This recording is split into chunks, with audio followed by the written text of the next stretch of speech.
These two police officers were arrested after allegedly hijacking a cash-in-transit van. They are among the 7 law enforcement officers who were arrested in the past week for allegedly being involved in various crimes, including hijackings and the use of fake blue lights. We arrested our own, 2 police officers from Saps and 2 from Gauteng Traffic Police and other 2 civilians. I would say we are hard at work in terms of precisely dealing with our own police officials. I'm just giving a strong warning. Anyone who will work against us, because this is an inside threat, you will see the might of the law. We will arrest them, because for the past 3 days we had 7 police officials, those who are arrested. Mtombeni, who was speaking during Operation Shanela in Diepsloot, said police are concerned about the high number of murders committed recently. We are concerned about the multiple murders in Gauteng, and Wednesday, the Zonkazis were 3 murders taxi-related, and Thursday, 5 murders taxi-related with 2 attempted murders on the wake of this morning, and then of course we have 4 murders within Merini informal settlement in Soshanguve with 8 people. Hello everyone, welcome to Gossip with CD. Let's go to the South African Police Service who are disgracing this nation. What on earth is this, guys? What on earth is this? It's not like we did not suspect it before. I mean, I've heard people who say or suspect that the cash in transit heists are not only conducted by foreign nationals, because if you look at the tactics that they're using, they are military. And in South Africa, black people were never constricted to military back in the days of apartheid, except for the white boys. Now, where would they have gotten this training from?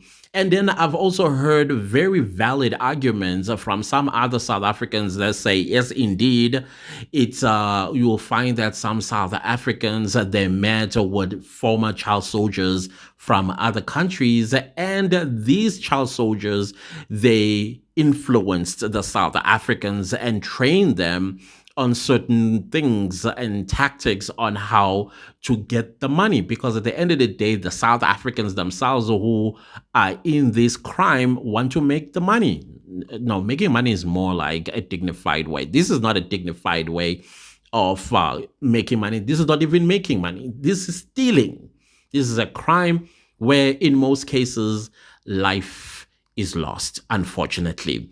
So if you look at the type of weapons that they are utilizing, and you have to ask yourself, where these weapons are coming from, because most of them are automatic rifles.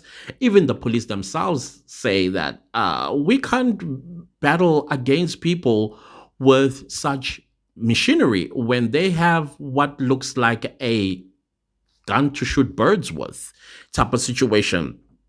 So other people are saying, validly so, which I don't have evidence of, but it kind of makes sense, that sometimes it's your former freedom fighters who also part of this particular crime for in whatever capacity. But then again, you ask yourself, how old must they be?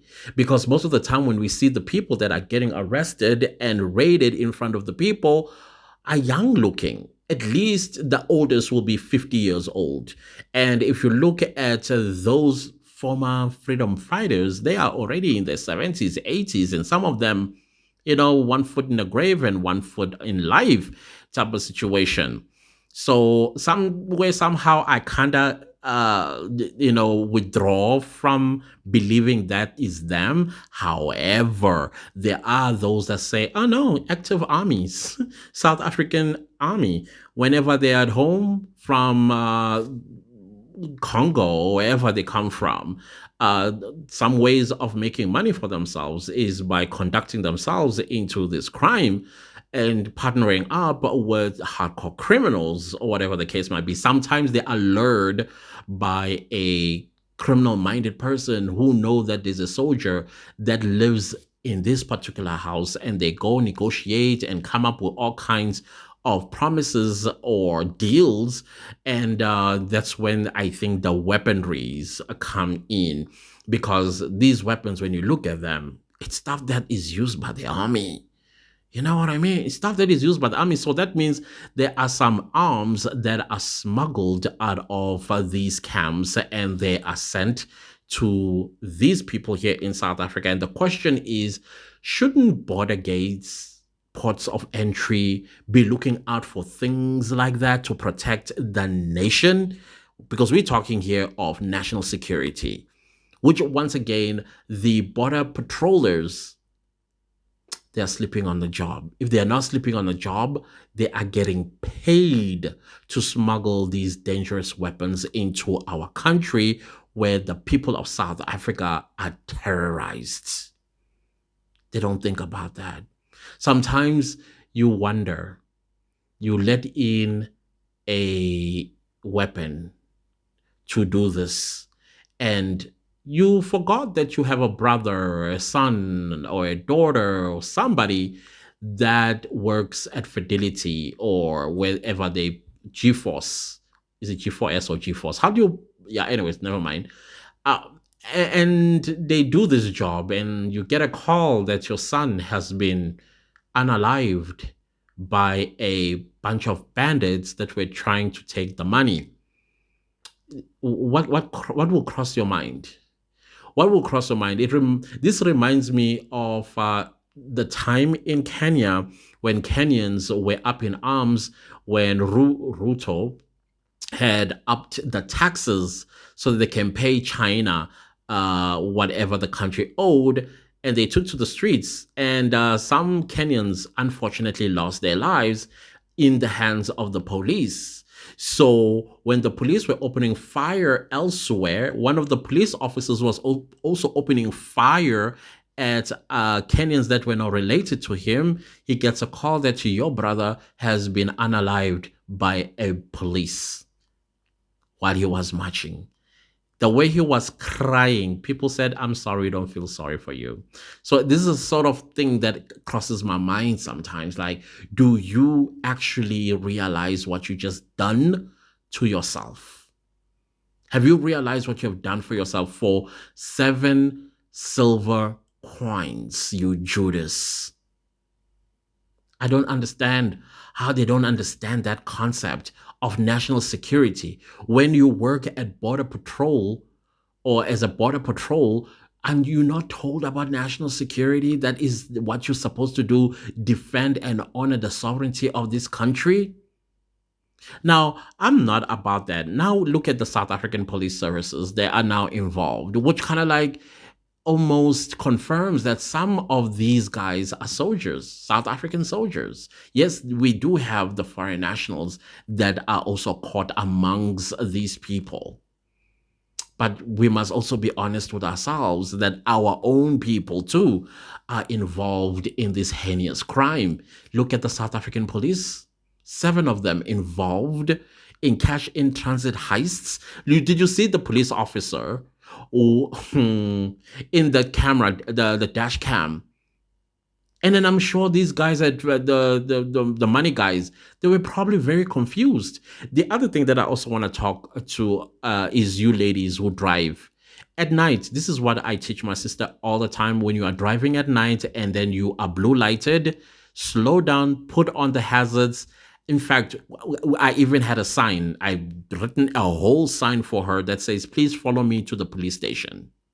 Not to the garage, to the police station.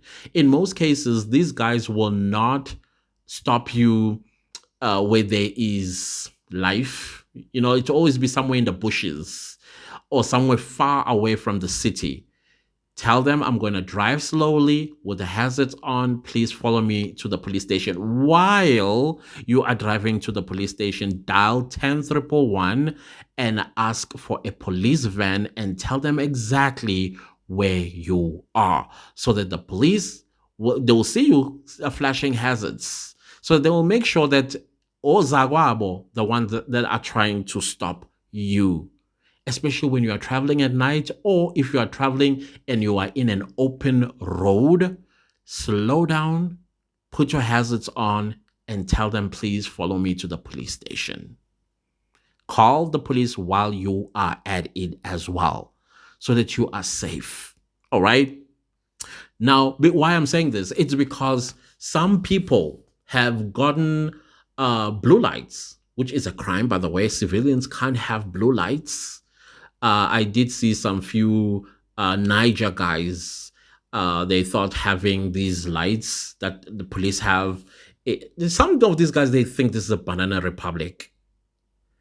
We're not allowed. Nobody is allowed to have blue lights in South Africa, or lights that mimics the police, emergency of any kind, including heavy duty, like your yellow, orange lights. As a civilian, you're not allowed to have those. But our brothers that come from outside, they think that is cool to put in their cars, and they'll flash it around. Some of them, remember, they used to have a police alarm. I think it was an app or some sort. We have like a police siren, and South Africa shut it down because that's illegal.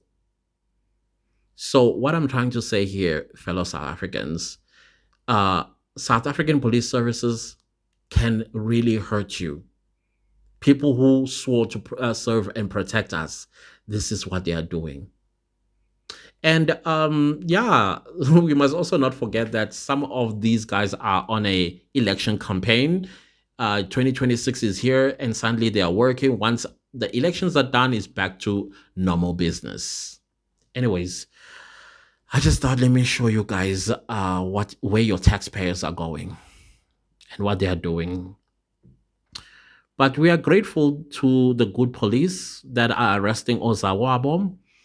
And hopefully this evil will come to an end someday, whenever that will be. And it's only us who have the power. Anyways, please like this video, share, comment, and subscribe. Goodbye.